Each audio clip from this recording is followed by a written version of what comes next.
Okay, guys, so today I'm joined with the 4x100 Olympian gold medal winning relay team.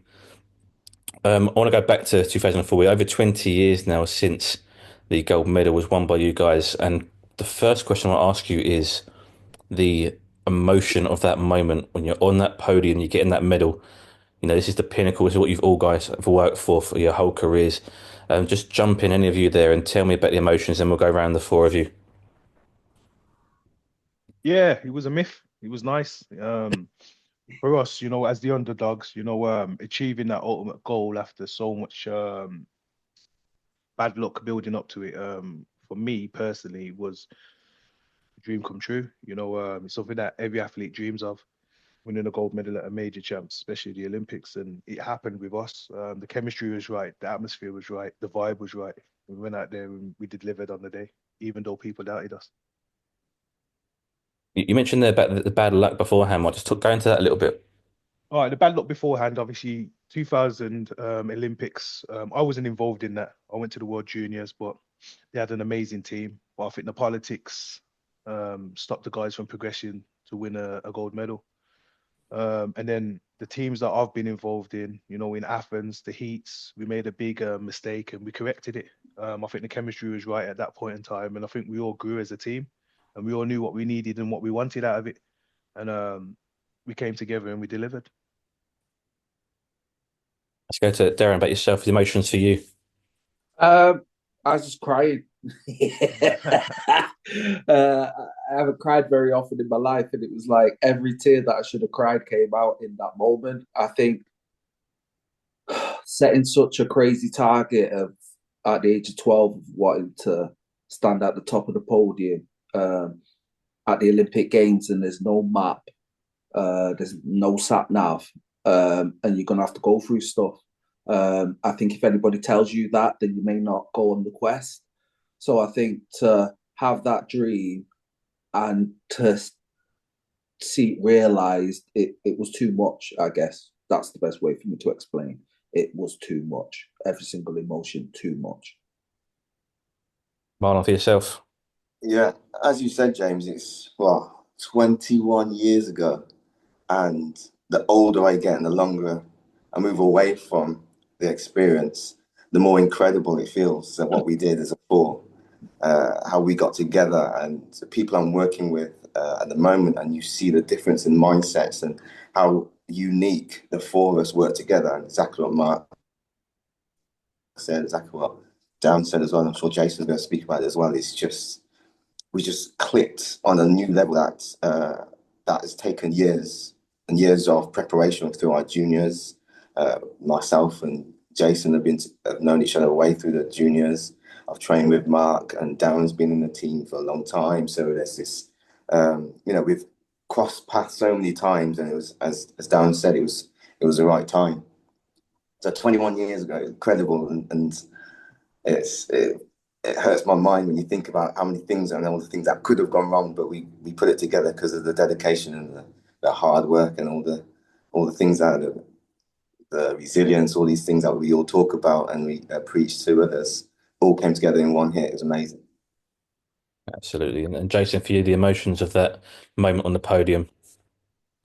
Yeah, just taking Mark's point first, the disappointments of Sydney Olympics in particular, and Darren was involved in Atlanta disappointment. So, success comes from pain.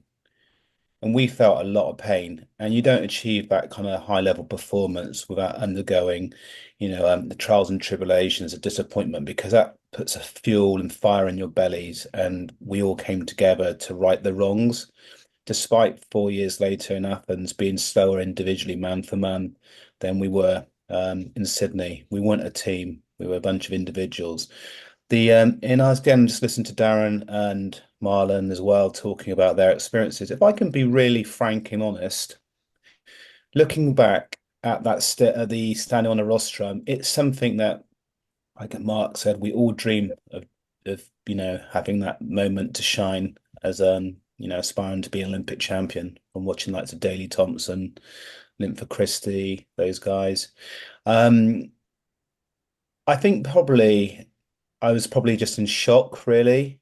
When you think about the mighty American team, the fastest team ever assembled on the planet, and on paper it looked like no one was going to touch them, and on paper it looked like we potentially may not have made the final, but to actually, to see Mark cross that line in first place, to put in a most stellar kind of performance I was just probably high as a kite. But actually stand on a rostrum, I was just proud to be there with my three guys, um, to fulfill a childhood dream. But if I'm honest with you, the feelings, I didn't have the emotions that I probably thought I would. I thought, like Darren said, he was crying. I thought I would be crying and stuff like that, but I didn't have that. It was just a bit surreal for me.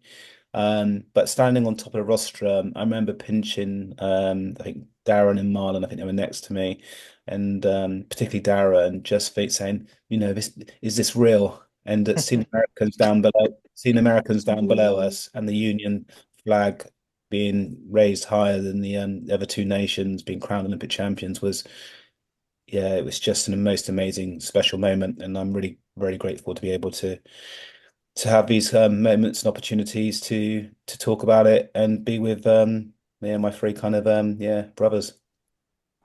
Definitely.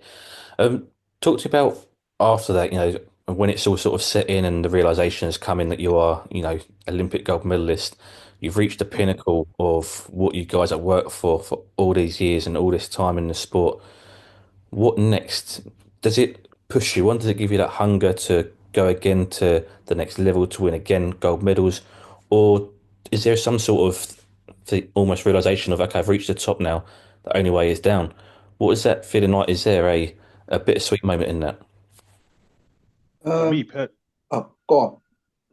for me personally, obviously I was the youngest in the team at the time, so my journey was almost un like just starting as such. I knew I could make 2008 Olympics, and I knew, Commonwealth Games and maybe another Olympics afterwards would have been possible. So my journey was kind of only just beginning, like in the senior ranking. Um, but again, once we achieved that, I did go through a low, where I was just like, the motivation's kind of gone a little bit, then I got injured. So, trials and tribulations and that. But then, like in life, innit, there's always something that motivates you to carry on and to do something more, because especially when you know you've got more to give. But yeah, for me, I think straight after the games, I hit a wall. I couldn't motivate myself. And then 2005, I moved to London and tried to find a new passion, a new lease, a new reason for competing. But again, the story's written. We all know what happened there. So, it weren't until 2010 where I kind of found myself again. So yeah, it's track and field, nothing's promised and nothing's given. So I think in that moment of winning that gold medal for me, it was an achievement that I wanted to achieve for a child, but then I had to go back to the drawing board and kind of find the purpose of me doing what I'm doing. Uh, Darren? I think for me, like my mission was beyond being an Olympic champion because I'd already set in my mind that it it would be the lessons that I learned on the way. Okay, because I had a couple of targets. Do you get what I mean? It was like, yeah, I'm going to win Olympic gold, then I'm going to do this, then I'm going to do that, then I'm going to do that, and the Olympic gold was going to be uh the thing that lit that. And obviously achieving the one then for me gave me the belief that the others were possible. But at the age that I am now of 51, what I realize in life is, yeah, sometimes you get what you want, but not in the way that you think you're going to get it. Yeah. Mm. So I never thought I'd win Olympic gold standing on the podium with three other guys. Like that wasn't the plan. But then life throws different things at you where that's the last chance. So Mm. how do you make it work? Do you get what I mean? And like I say, for me, it was always bigger. I guess what I didn't realize is that I'd have to go through a lot of pain to realize the other dreams. I thought it would be easy, and I learned enough lessons. And this is beyond athletics. This is about life. Yeah, you learn the lessons, you progress, and you move on. But yeah, there's always going to be speed bumps and different levels of adversity through it all. But I think what I learned becoming Olympic champion is that my resilience is of a different level. My mindset is of a different level. And if I really, truly want something, I can do it. That's it. 1,000,000%. I agree with that. Marlon, for you? Yeah, it's a great question. In the moment, so I have this idea in my mind that there's no destination. There's no point of destination. It's just a continuous journey. And as you've got older, and in the capacity I work in now, so I work at a British International School in Shanghai. So I'm in China. Well, not in China now, but that's where I work. And been there 7 years now. And you start realizing the different levels of lessons that you've learned through your journey. And the students ask questions that light up something in my mind that I've been through and experienced, whether it be before Olympics, after Olympics. And it kind of resonates with me, and I go, oh yeah, that story. And I talk to the students about it, and then it resonates with them, and they go on and they so as Darren said, it's I didn't realize at the time. Darren was very clear and sort of forward thinking. He had that mindset and looking at a much bigger picture than I. But my picture's now become a lot bigger to see that there is levels of feedback or giving back now afterwards. So you said after 2004, there were more successes, but we never became Olympic champion again. Although I had opportunity in 2008 and didn't go very well. But it's a very good question, and definitely that is definitely the pinnacle. But there's lots of lessons that I've learned that have put me in a position where I can now share it with the masses, whether it be an adult or student or anybody by that matter. So it's been an interesting journey. And Jason, for yourself? I guess Athens was the everything. I gave everything of me to perform to be as best as I possibly could be in Athens, because I realized I was, in my getting towards my late 20s. This was it. In life, you're presented with opportunities and you have to grab them where you can, because they might not come back again. And, I'll just give you a bit of background. I just had surgery for, I think, 3.5 months before. I had a double hernia repair after winning the World Indoor Championships. I was having 3 epidurals a year because I had lots of sciatica, which used to blow up my hamstring nearly every year. And that nearly broke me during my career. But I just had that tenacity to not give up, to keep trying. I had a wonderful team of people around me trying to get me on track, just like the other athletes. We all go through problems. Kelly Holmes winning two gold medals. She went through massive problems in her careers with injuries, but it shows it can be done. And obviously, I wasn't good enough to win the 100 meters individually, but thankfully, I had these three guys here that enabled me to fulfill my childhood dream, and also our support team and the management. And we're very fortunate with the funding and support we had from lottery funding and our personal sponsors, because without any of those components, it wouldn't have happened. I think coming away from Athens, you reach your pinnacle and you ask yourself, what's next? I just had my first child born, so my priorities started to change probably. I realized I don't think it was going to get any better. But you learn to be smart at our ages. You learn to know what's really important to do, what you need to do to get in shape. You know how to make more sensible decisions.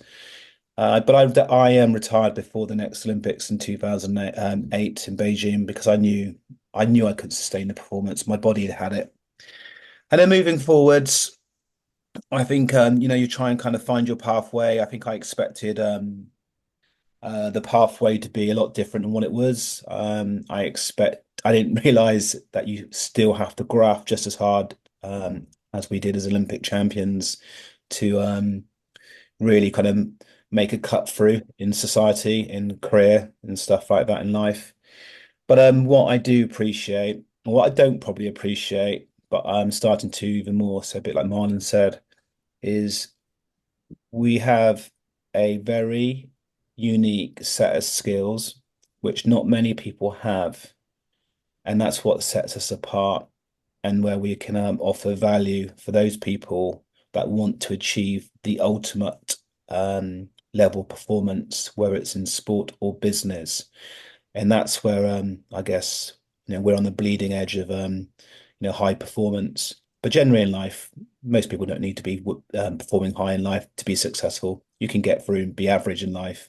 But for those that really want to be the very best, that's where fortunately we're able to kind of have our services yeah yeah asked for. Mark, for you mentioned earlier, you're the youngest out of the group. You came to the team, obviously for this Olympics. Correct me if I'm wrong. I think you probably only worked with a team for a maximum of a year before Athens. Nah. What was it like to come into the team where the other three have been racing together for quite a while? Um, I came into the team in 2001, Edmonton. I came out there and I ran an amazing 100 meters. So I put myself in the firing line for 4x1. As you know, politics is politics, man. So I didn't really get to run in 2001. But I was always there. I was always around the lads. Athletics is not too far. We have breakfast together, lunch together, dinner together. We're always together. So these guys, I used to idolize them. They know this. For British sprinting, seeing someone that looks like you and achieve crazy things, and I was able to be in the same room, it inspired me to carry on and to keep pushing. So when I got the opportunity in 2003 to race with these guys in the 4x1 in Paris, it was an amazing opportunity. And we put on a show. But again, politics is politics. I wasn't put in the final. So, the demons were building, the demons were growing. 2004 came. I was blessed. I was put in the team all year round. So it wasn't 12 months I was working with the team. It was more like 4 years. I got to know Marlon really well. That's why we perfected what we perfected. Darren, a lot of people say I look like him. So, I took on the big brother role. You know what I mean? And Jason, me and Jason had mad battles in the indoors. So again, I respected his start. I respected him as a person. But again, as a competitor, I wanted to beat him. So it made me want to learn about him. So these things came together in 2004. And we put something together that was amazing, which was the Olympic final. So when people say to me, what did it feel like to cross the line? I can't explain it because it was years in the making. It was something I always dreamt of. It's something I didn't appreciate till I retired. Even now, when people show me the video, I still get the tingles. It's crazy. But like Jason said, life after the sport is hard. We didn't realize we had to work so hard. What we achieved has still not been done. Um, so yeah, it for me. I can't explain it. It's just a magical moment. And even now, sitting down in my house, I still feel like it never happened until I sit down with these guys and we reminisce. So it's just what it is. I can't even remember what the question was. You answered it. You answered it. You answered it. You answered it, bro. You answered it. Well, the question was about coming into the group a bit later, and the reason I asked that question is because for Team USA, there's not a smooth handoff between Justin Gatlin and Kobe Miller, and Justin Mhm. Gatlin wasn't part of their relay team for the heats. So the reason I come onto that question for you was you mentioned their time. Over time, you got to work with these guys. How important is that, and do you think that potentially would have been the downfall when that handoff? No, you see, it's crazy because I think we beat them in the call-up room. I don't think we was ever under any pressure when it Beat came him on the to. warm-up track for what you lot told me. Yeah, I don't think we was ever under any kind of pressure. It's a crazy thing to explain, but I think with track and field, when you're in a confident space, you're unbeatable. And what we felt on that warm-up track, if you've read the book, bought the book, you kind of can get a little feel for it. But what we experienced on that warm-up track was magical. I think we walked out to the Olympic arena so confident. I think we was floating there, if that makes any sense. Nothing could phase us. And like worrying about handovers, worrying about steps, I don't think it was a problem. It was an issue because we were drilled. We were well drilled. So all we had to do is deliver. And all of us had a bit of an itch. All of us had something to prove. All of us knew that, this is it. Nothing's granted in track and field. And that moment, we had to seize the day, as we were told as we walked out into the arena, by Steve Perks. And I think everything just added up. The zero and the ones were just in line, and we went out there and we did what we needed to do. Mark mentions So there yeah. about having something to prove. For you other guys, did you feel like you needed that bit of arrogance, that chip on your shoulder, that I need to do this. There's no other way out of here apart from winning. Sorry, I know I keep talking, but sprinting, you don't believe you're the best, you're not going to be the best. So the arrogance it's not purposely done. It's something that we have to believe. I always tell my kids, anybody that I'm coaching or mentoring, if you don't believe in yourself, I'm wasting my time. If you don't believe you can go out there and do the best that you can do, what am I doing? And on that day, we all believed. We made a big mistake in the semi-final. We went away, we learned from it, we came back, and not one mistake was made. So that shows again what Darren said earlier. If you believe in something, you can achieve it. If you put your mind to something, you can get it. Like outside of track and field, all of us now retired. Not one of us would have thought that we would have been in the situations that we're in. But because we're hard workers, because we get our head down, we still strive. Every day we're on the track, racing life. You know what I mean? So, we're strong-minded people, and the universe put us together for a reason to achieve that goal. It's funny, but like the question has made me think about it, and it's like it should have been for me then, and now all of us. So I can't put words in people's mouths, but you've made me think about it, and it should have been a shot at glory. That's what it should have been. It wasn't for me. Yeah, it was redemption because somebody had said something about me that was untrue, and that means you've put something on my name. Do you get what I mean? And I think anybody who knows me properly knows like I don't play like that. And if you read the book, it nearly caused a problem that would have rewritten all of this. Do you get what I mean? So it for me it was a totally different type of thing, and that's why I can't remember anything. The bits that I remember is because the guys have said stuff, and I go, "Oh yeah, dude, I kind of remember that." There's just certain bits that were signs for me. So like Kelly Holmes winning 2 Olympic medals, and I've seen her in the stand, and I was like, "Yeah, it's our time." Me saying how we were going to win, it's like this is redemption. So this is deeper, this is greater, and yeah, yeah. Listen, you're gonna have to find something. If I go there, you're gonna have to find something special to beat me. It's like, yeah, because it has to be greater. Do you get what I mean? It can't be just about money, and it can't be just about fame, and it can't just be about glory. Like everybody had spoken so badly about us, and yeah, in different ways said stuff that questions your character.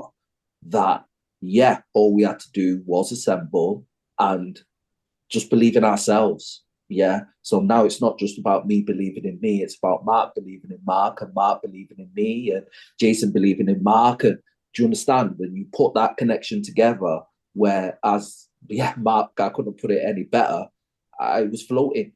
I'm in autopilot. That's the key. I'm in autopilot. So I know how to run. I've been doing it all my life since I was 8. Okay. So this is just about fear, and I'm not fearful. So let's go.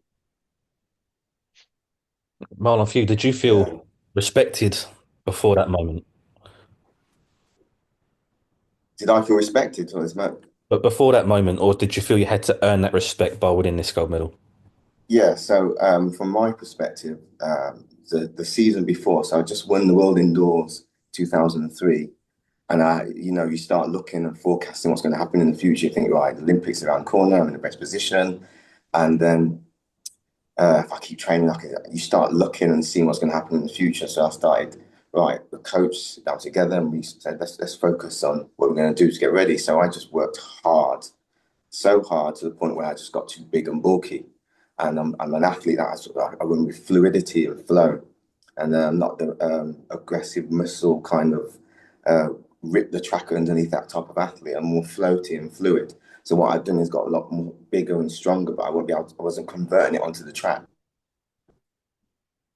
So I had those few niggles and injuries, and I didn't race particularly well at all that whole year.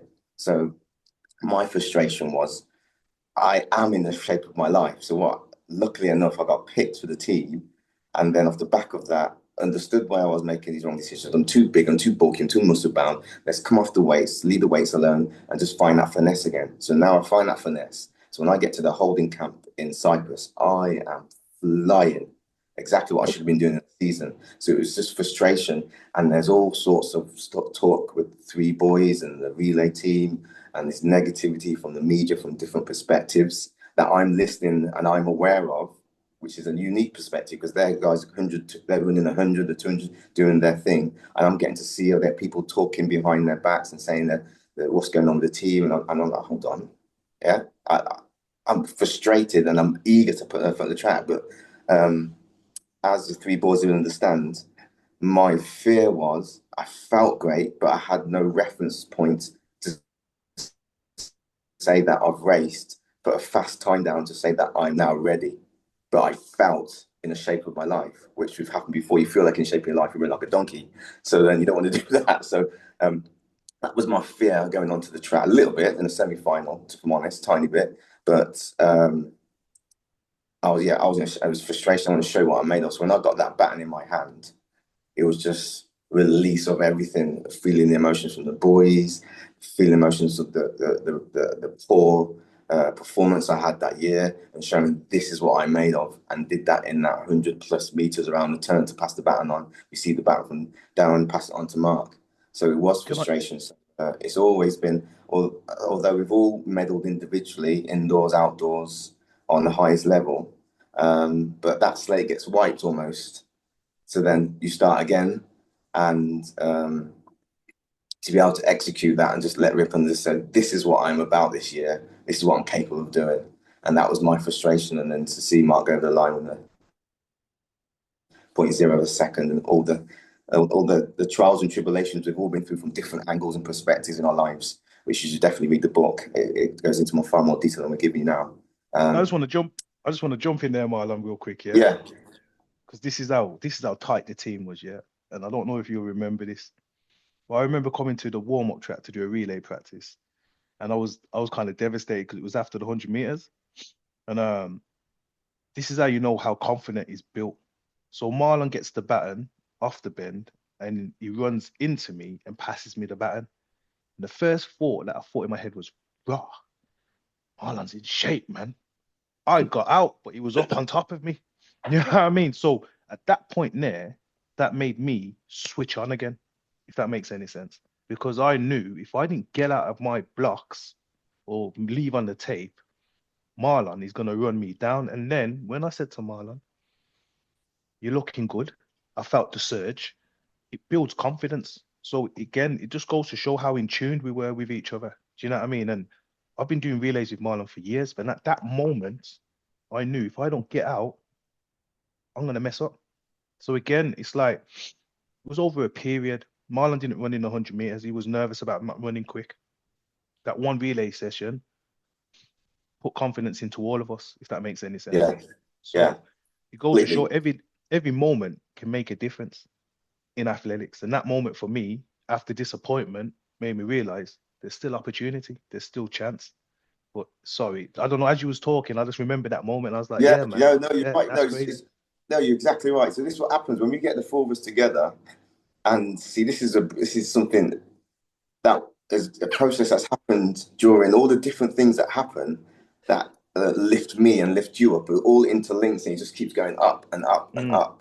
And we're on the track. For me, on the track, it's like just execute. Just execute, because it's there. It's all there because we're all vibing, and our changeovers was going so swift, and it was nice. Yeah. So, looking back now, and you just mentioning that, Mark, it's passing the bat and realizing I'm flying. Yeah, I've got to be in shape because he's not running slow, you know. And Darren's ready. We're all ready.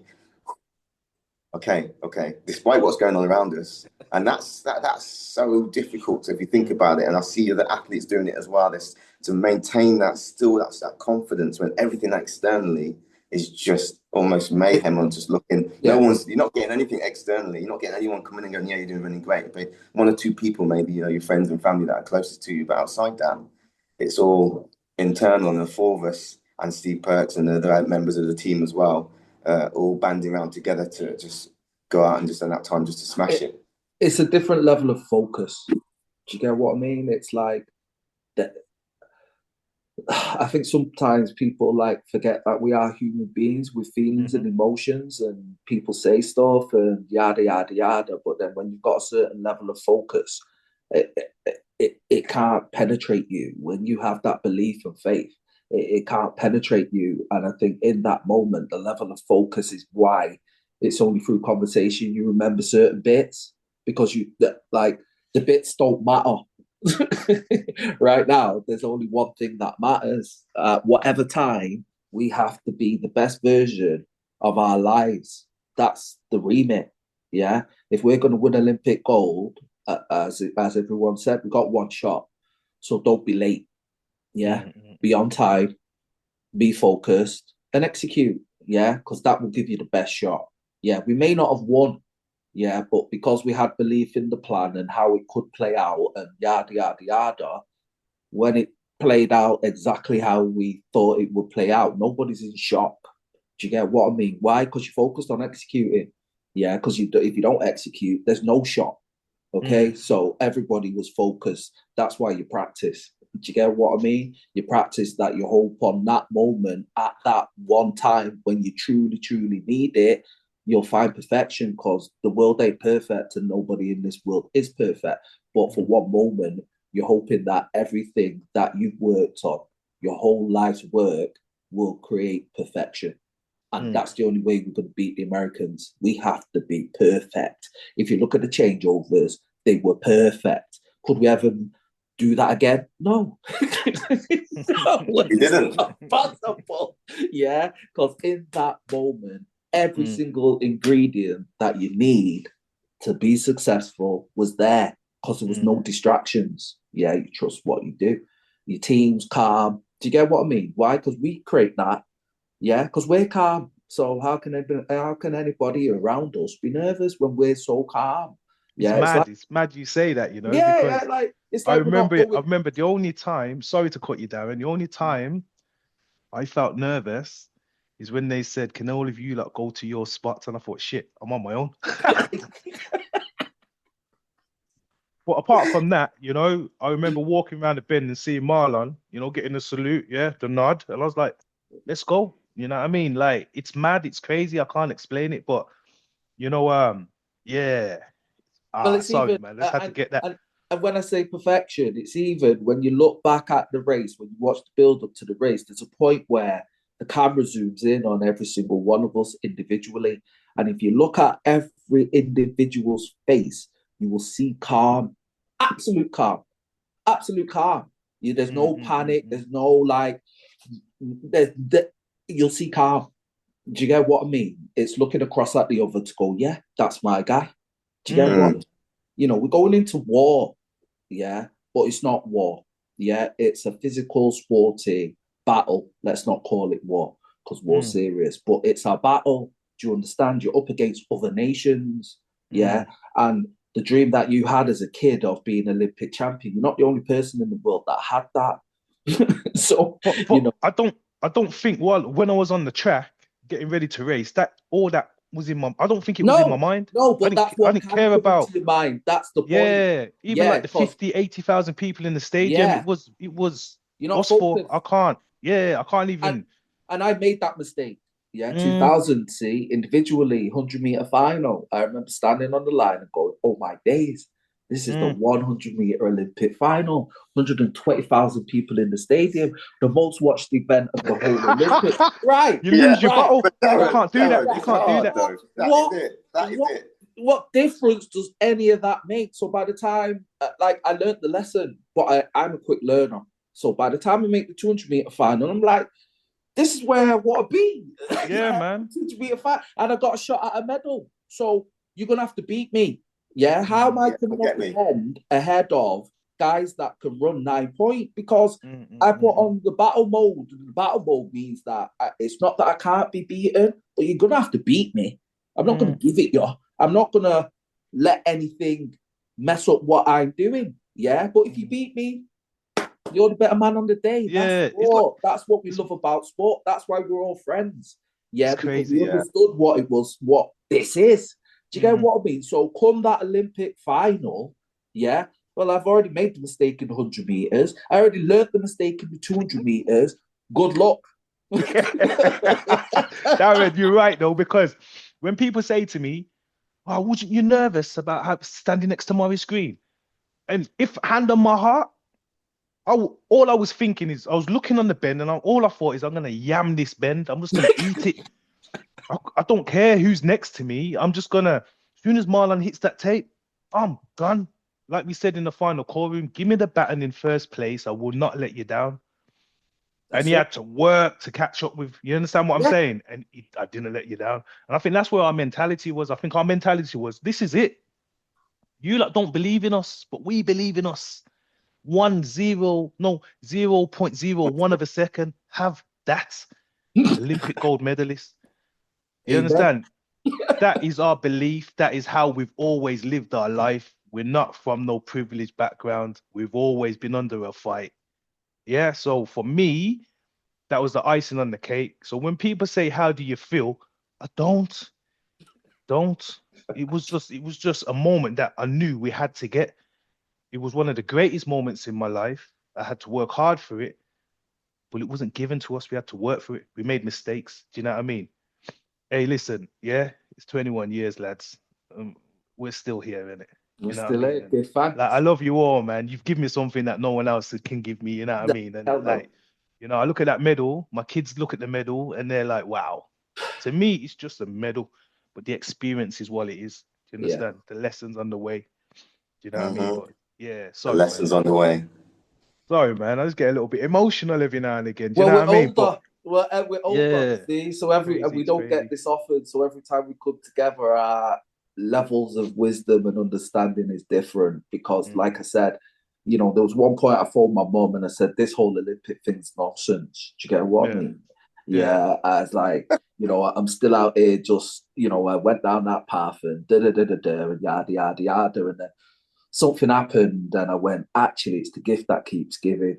Yeah, of course it does, When you're man. at your lowest, you've got a template that you can go back to, whether it's resilience, focus, determination, whatever.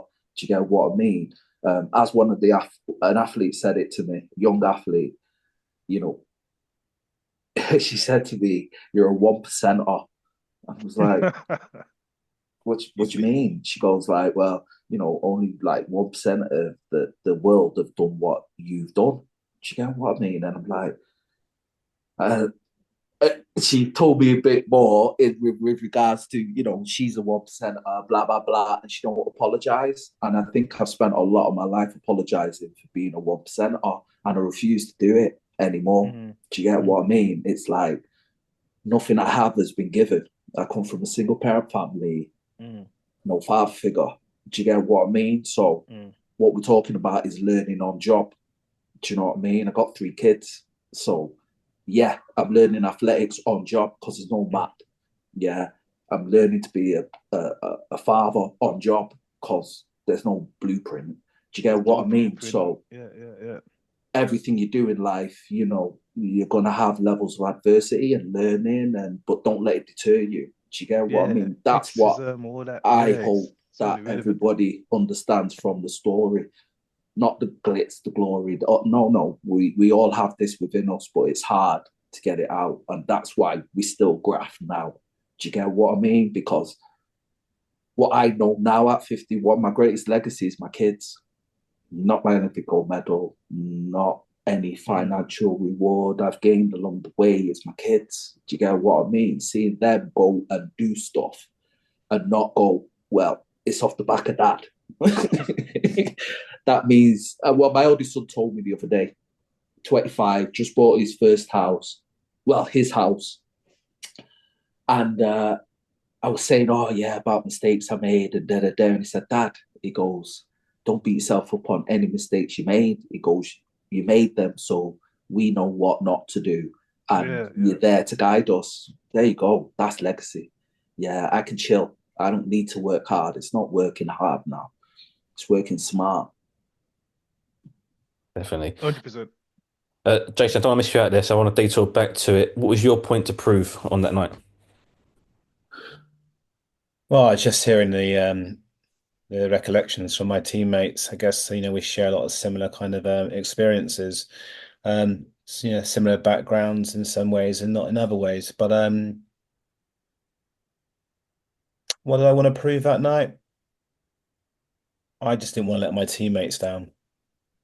I think bottom line, it wasn't about proving anything to anybody else, because the reality is I didn't care about anybody else. Um, I when you get to that level and you've had, I mean, I was an international athlete for a number of years.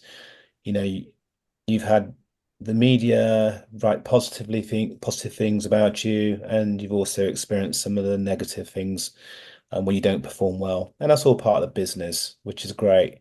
But it was just about making sure I didn't let these guys down. I wanted to deliver my absolute maximum, and be proud. I knew it was going to be probably my last Olympic Games. I wanted it to be a different experience from the Sydney 2000 in 2000, which was just heartbreaking.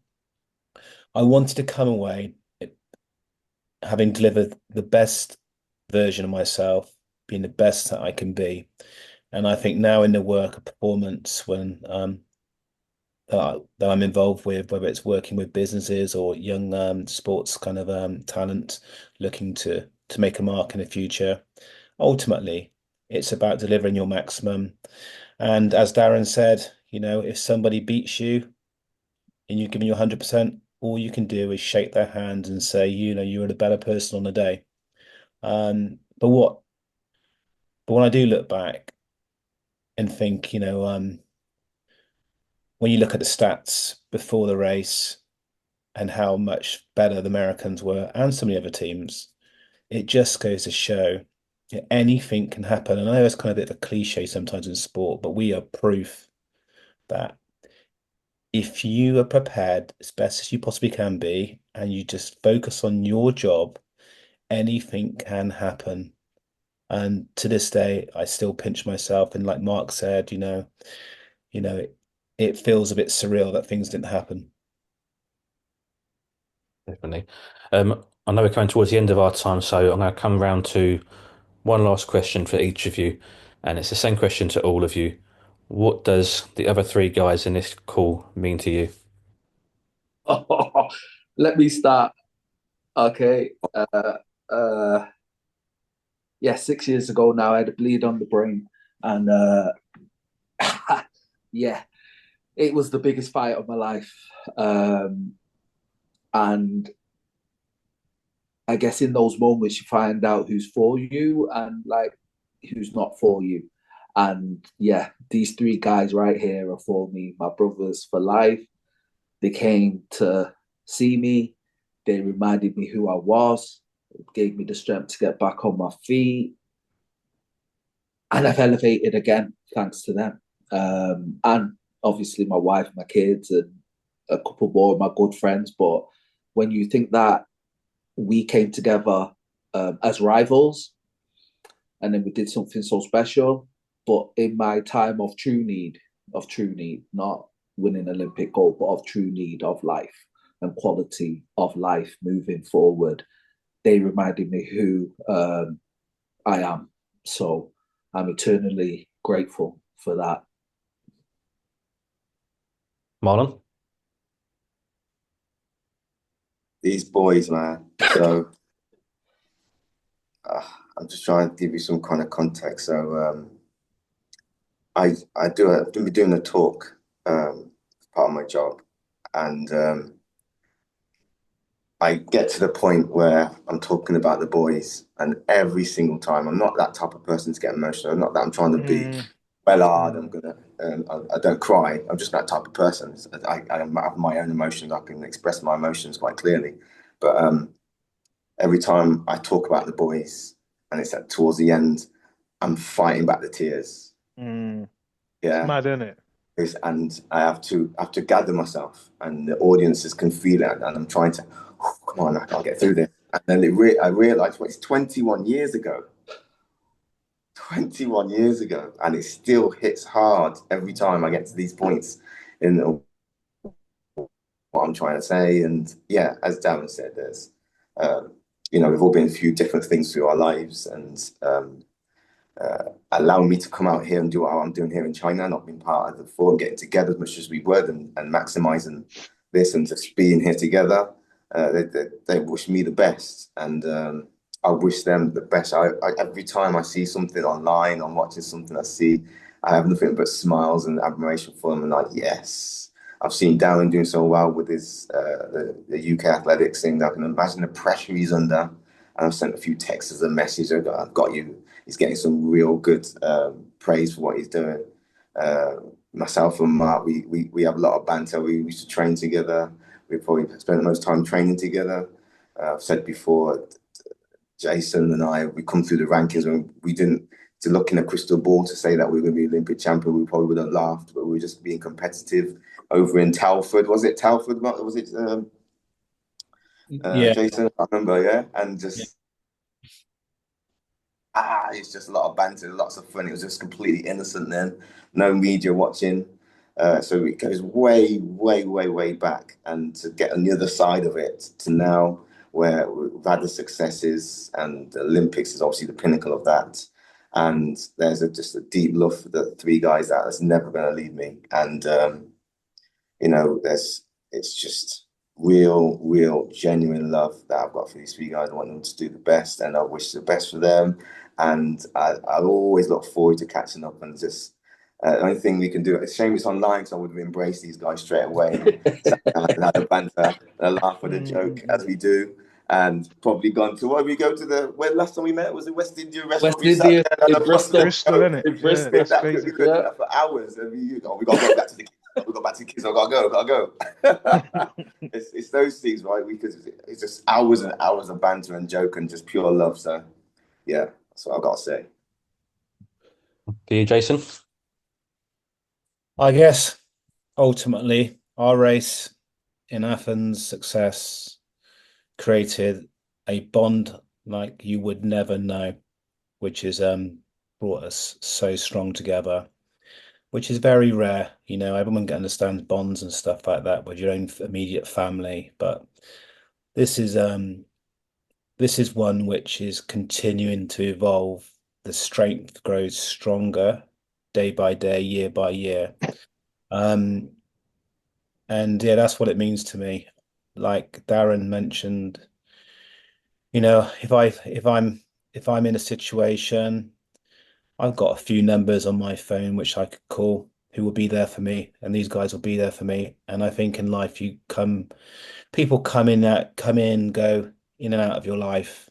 A lot of people promise lots of things and stuff like that. You think people are going to be around for, forever. But often you get let down or things don't quite work out. But these guys, I 100% are always going to be there. And that gives me great strength, and it's a great opportunity to just, hear their voices today as well. So that's what they mean to me. And Mark, for you? Hey, this one's going to be a weird one, but I'll just say it as it is because you know me. I always speak as it is. Listen, the universe works differently in it. Yeah, I never thought I'd live where I'm living. It's mad. I can drive to Darren's house, which is 5 minutes away from me. Bath is literally down the road. Marlon, I know you're far, but if you was in the UK, you'd be on the M4 corridor. It's mad. We're all close. These guys are my teachers. These guys are my big brothers. I've learned a lot from them, not just in athletics, outside of athletics. Business, business. You guys have taught me a lot. Trials and tribulations. There's not many people that I will call and sit down and confide in and reason with. I can open my heart with these guys at any point in time. If they're busy, they get back to me. I'm from a big city. I know many people. I can count on my one hand how many people I can really rely on. And these three are one of them. You know, as you know, I retired. Life's different. Or that crew of people that you had around you disappeared. these people always stayed consistent, you know, and advised me how to live my life outside of athletics. It's a mental thing. It's hard, you know, but I got a lot of education from these guys. It's hard to explain, man. Listen, I'd do anything for any of you. You already know, you know. I don't need to say And it. it's not even just the medal. It's not even just the MBE. It's not even just the achievement. I think these guys have been consistent in my athletic life, in my outside life, for the longest of times. Um, so yeah, we need to be given our flowers. Um, what we achieved hasn't been done again. People say it's a 4x1, but they don't know the build up. They don't know what we sacrificed to get there. You know what I mean? And life outside of sport is hard. It's real. You know, I only realized that when I retired, and I was like, wow. You know what I mean? But again, because we were how we are as people, we never fail. We go through trials and tribulations, and we learn from them. You know, so yeah, these guys are my brothers for life. That's all I can say. For the best part of an hour, I can honestly say this right here is a team. This is what a team is. This is the definition of a team for me. I've sat here, I say, best part of an hour with goosebumps the whole way through. Guys, I want to thank you all very, very much for your time. It's been a real pleasure. We could sit here for another hour long as well. I had more questions to ask you, but Mark kept talking. But Hey, Double it, listen, yeah. Steve. Oi, Yes, you hey, Bats, listen, yeah. nailed There's, it. hey, He's there's got it so now. much He's got more. it. There's so much more. There's so we kind of with PG right now, yeah. But if we was really to open up, No, we're getting there. We're getting there. yeah, Listen, James, I just want to thank you. Jason James. said your perseverance is beyond. We don't do interviews for people, okay? So yeah, again, it boy, just shows if you persevere, eventually, yeah, we people hear and they listen. Do you get what I mean? So, you know, this has probably been one of the best interviews we've ever done. So I appreciate the time that you gave to yeah, it 100%, and the 100%, 100%. thoughtfulness that you put into this. So we appreciate it. Yeah, appreciate it, James. Yeah, Thank you so much.